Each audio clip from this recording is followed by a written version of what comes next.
मैं आपसे एक सवाल पूछता हूँ, अगर किसी गेम का कोई किरदार अपने आखिरी हथियार के साथ अचानक आपके सामने आ जाए तो क्या आपको डर लगेगा? यही कॉन्सेप्ट 2025 की फिल्म गॉड ऑफ वॉर में बेहद शानदार तरीके से पेश किया गया है। जब गेम के किरदार हम पर पलटकर हमला करते हैं तो क्या हम, जो उनकी नजर में एक हाई लेवल हस्ती हैं, शांति से उसका सामना कर सकते हैं? आज मैं एक वीडियो के जरिए इस शानदार साइंस फिक्शन फिल्म का गहरा विश्लेषण करने वाला हूँ। डायलन सिस्टम कंपनी के एग्जीबिशन हॉल में सीईओ जूलियन अपने बोर्ड मेंबर्स को कंपनी की ताजा रिसर्च दिखाता है और गेम की दुनिया की चीजों को असली दुनिया में ले आता है। एक प्रोग्रामर क्वांटम मटेरियल प्रिंटिंग नाम की टेक्नोलॉजी के जरिए कोड को प्रेस करता है, जिससे कोई भी चीज कुछ ही पलों में असली दुनिया में प्रिंट होकर एक भौतिक अस्तित्व हासिल कर लेती है। सिर्फ कुछ सेकंड में एक multi functional quick reaction tank जमीन से ऊपर उठ जाता है, जिसे देखकर लोग एडवांस टेक्नोलॉजी पर हैरान रह जाते हैं। लेकिन क्या यही सब कुछ यहीं खत्म हो जाता है? जूलियन के परिचय के साथ ही टैंक के अंदर से उसकी आखिरी रचना सामने आती है। ये रोशनी और सायों से बना एक मानवीय युद्ध प्रोग्राम है जिसका नाम एरेस है। एरेस सर्वशक्तिमान है। वह इंसान जैसा दिखता है, लेकिन उसे न खाने की जरूरत है, न पीने की, न पानी की। उसका आईक्यू बेहद तेज है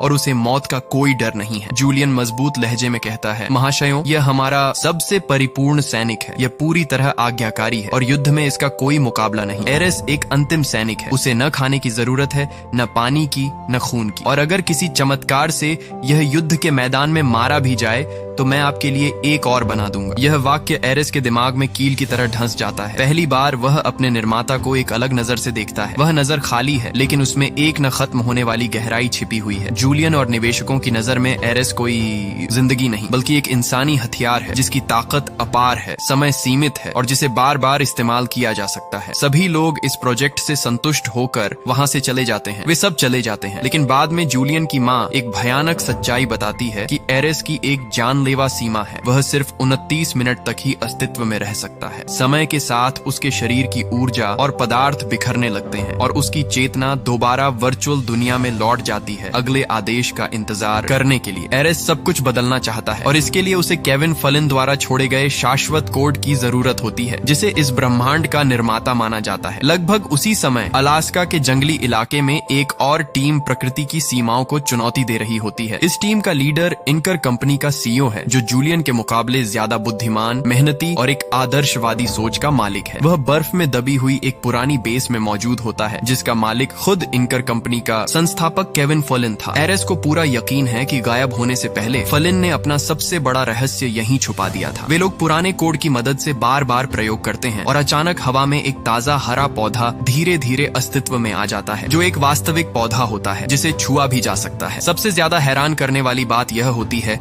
कि कोड से प्रिंट होकर बना यह अस्तित्व किसी हद तक नियमों से आजाद नजर आता है। वह 29 मिनट के बाद गायब नहीं हुआ, वह वहीं मौजूद रहा। कुछ घंटों बाद भी वह जीवित था और जीवन की ऊर्जा फैलाता रहा। शाश्वत कोड को शब्दों में बयान करना मुश्किल है। उसकी आवाज जोश से भरी हुई और कंपन पैदा करने वाली थी। फलिन की विरासत सच में मौजूद थी और यही कोड 29 मिनट की जीवन मृत्यु की सीमा को तोड़ सकता था, जिससे वर्चुअल वस्तुएं वास्तविक दुनिया में हमेशा की जिंदगी हासिल कर सकती थीं। यह एक पीढ़ी बदल देने वाली खोज थी, जो दो दुनियाओं के बीच पेंडोरा बॉक्स को चीर देने के लिए काफी थी। लेकिन उम्मीद की रोशनी सबसे पहले अंधेरे को अपनी ओर खींचती है। इंकरबेस की एक मामूली सी सिग्नल हलचल को जूलियन के दुनिया भर में फैले निगरानी नेटवर्क ने तुरंत पकड़ लिया। उसके चेहरे पर शिकारी सी मुस्कान आ गई। उसे शाश्वत कोड इसलिए नहीं चाहिए था कि वह किसी प्रोग्राम को जीवन दे, बल्कि इसलिए कि अपने सैनिकों को अजेय फौज में बदलकर पूरी एआई दुनिया पर पूर्ण शासन स्थापित कर सके। उसने क्लोथ्स फाइल का डेटा हासिल करने का आदेश दिया। इनकर के वर्चुअल डेटाबेस में एरेस ने बिल्कुल सटीक लक्ष्य डेटा स्ट्रीम ढूंढ ली और क्लोथ्स की निजी फाइल डाउनलोड करने लगा। डेटा झरने की तरह उसकी चेतना में बहने लगा। क्लोथ्स की बचपन की तस्वीरें, उसके शैक्षणिक रिकॉर्ड, शोध पत्र और सूर्यास्त में उसके पिता के साथ एक भावनात्मक वीडियो। यह बिखरी हुई भावनात्मक और विरोधाभासी जानकारी एरेस की कोड दुनिया से बिल्कुल अलग थी। ऐसा लगा जैसे वह पहली बार इंसान की तरह सोच रहा हो। उसके केंद्रीय प्रोग्राम में एक अवर्णनीय रुकावट पैदा हो गई। उसी समय इंकर का आंतरिक रक्षा प्रोग्राम सक्रिय हो गया। सफेद कोट ने घुसपैठिए को रोकने की कोशिश की। एक छोटा लेकिन तीव्र वर्चुअल टकराव हुआ। ऊर्जा की डिस्क चमकती हुई आग से टकरा गई। कैल्थास अजेय था, लेकिन उसका कोड शरीर बुरी तरह क्षतिग्रस्त हो चुका था। एरेस, जिसे सबसे पहले मिशन पूरा करना चाहिए था, रुक गया। उसने दर्द में तड़पते हुए कैल्थास को देखा और मानव साथियों की देखभाल और मदद को याद किया। एक अनोखा भाव बुनियादी आदेश पर हावी हो गया। उसने कैल्थास पर फायर किया और कहा, तुम बच जाओगे। कैल्थास, ऐसा लगा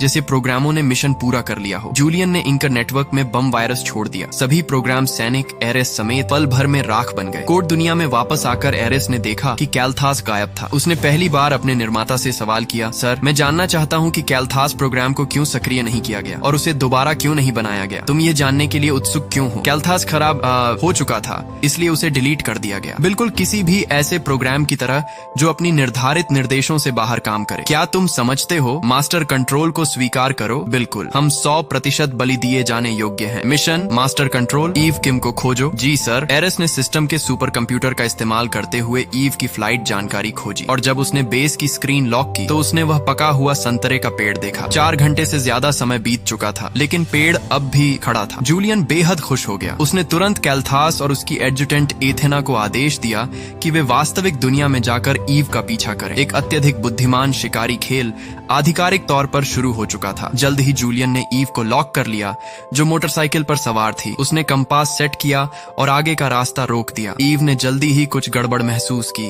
उसने ऊंचे पुल पर रफ्तार बढ़ा दी, जिसकी वजह से ट्रैफिक पुलिस नीचे की ओर उसे पकड़ने निकल पड़ी। इसी दौरान एरेस पहुंचा और उसने सीधे ऊर्जा को सक्रिय कर दिया। रोशनी की लहर ने रास्ते को 2 हिस्सों में बांट दिया। ईव गाड़ी चलाकर एक पार्किंग बिल्डिंग में घुस गई। जब एथेना एक पल के लिए गाफिल हुई तो कैल्थास ने उसे गिरा दिया। यह देखकर कि एथेना हिल नहीं रही, ईव ने राहत की सांस ली। लेकिन इससे पहले कि वह खुद को संभाल पाती, एथेना फिर से उठ खड़ी हुई और तेजी से उसकी ओर दौड़ पड़ी। नाजुक पल में ईव ने एथेना की मोटरसाइकिल स्टार्ट की और इमारत से भाग निकली। एरेस ने फिर से ईव को लॉक कर लिया और उसका पीछा जारी रखा। लेकिन ठीक उसी समय एक कार में मौजूद मानव बच्चा एरेस को तुरंत रुकने पर मजबूर कर देता है। वह जीवन के बारे में सोचने लगता है, सिर्फ मिशन का पालन करने के बारे में नहीं, बल्कि जूलियन के नियंत्रण पर भी सवाल करने लगता है। उसने अपने आदमियों को प्लान बी लागू करने का आदेश दिया। एरेस और ईव शहर में एक दूसरे का पीछा करते रहे, जैसे बिल्ली और चूहे का खेल हो। आखिरकार ईव को एक सुनसान घाट पर घेर लिया गया। जब उसके पास पीछे हटने का कोई रास्ता नहीं रहा तो उसने शाश्वत कोड को समुद्र में फेंक कर नष्ट कर दिया। उसी पल एरेस अपनी 29 मिनट की सीमा के करीब पहुंच चुका था। जब वह ईव के सामने बिखरने ही वाला था,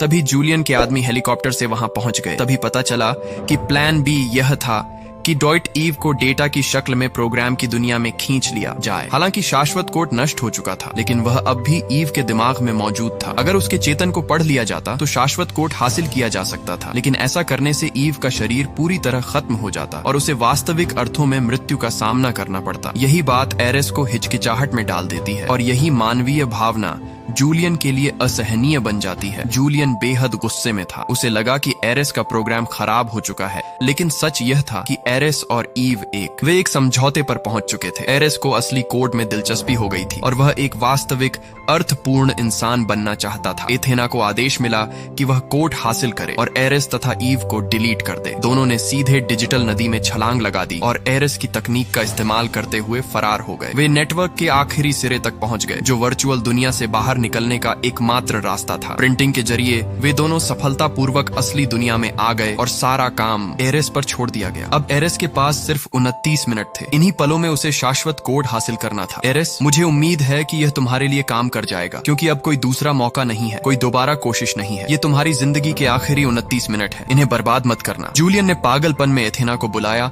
और उसे आधुनिक हथियार दे दिए। एक नामुमकिन मिशन, जिंदगी की उलटी गिनती, एक पूर्व दुश्मन, एक मौजूदा सहयोगी और जानलेवा पीछा। सारे तत्व इकट्ठा हो चुके थे और कहानी अपने चरम पर पहुंच गई थी। हमला करो। दोनों ने एक स्पोर्ट्स कार ली और इंकर कंपनी पहुंचे ताकि एक पार्टिकल लेजर जोड़कर एरेस तक पहुंचाया जा सके। उसी पल एथेना एक उड़ने वाला रोबोट चला रही थी, लेकिन किस्मत से एरेस एक कदम आगे था और वर्चुअल स्पेस में दाखिल हो गया। एथेना का समय खत्म हो रहा था और वह ईव ऑफ दूसरों को नुकसान पहुंचाने से पहले ही गायब हो गई। लेकिन एथेना ने हार नहीं मानी, क्योंकि जूलियन का आदेश था कि हर कीमत पर शाश्वत कोड वापस लाना है। मिशन के जुनून में उसने प्रोग्राम बदल दिया और सृष्टा के बुलाने का इंतजार किए बिना असली दुनिया में आ गई। उसने रुकावट के तौर पर जूलियन की मां की हत्या कर दी। इसके बाद उसने प्रोग्रामर्स की एक टीम बनाई ताकि ईव और एरेस को खत्म किया जा सके। एरेस कोमा से जागा। यह एक कोड की दुनिया थी जिसका अंदाज 80 के दशक जैसा था। वहाँ उसकी मुलाकात ब्रह्मांड के सृष्टा केविन फलिन से हुई। बातचीत के दौरान फलिन को इस बिगड़े हुए प्रोग्राम में दिलचस्पी हो गई। जब फलिन ने एरेस से पूछा पूछा कि वह उसकी मदद क्यों करना चाहता है तो एरेस का जवाब उसकी उम्मीद से बिल्कुल अलग था। इस भावनात्मक प्रोग्राम को देखकर फ्लिन को बहुत अच्छा लगा। उसने एरेस में हैरानी देखी, शाश्वत कोड निकाला और एरेस को असली दुनिया में वापस भेजने में मदद की। दूसरी ओर एथेना ईव को पकड़ चुकी थी और इंसानी दुनिया को तहस नहस कर चुकी थी। इस वीडियो का दूसरा पार्ट देखने के लिए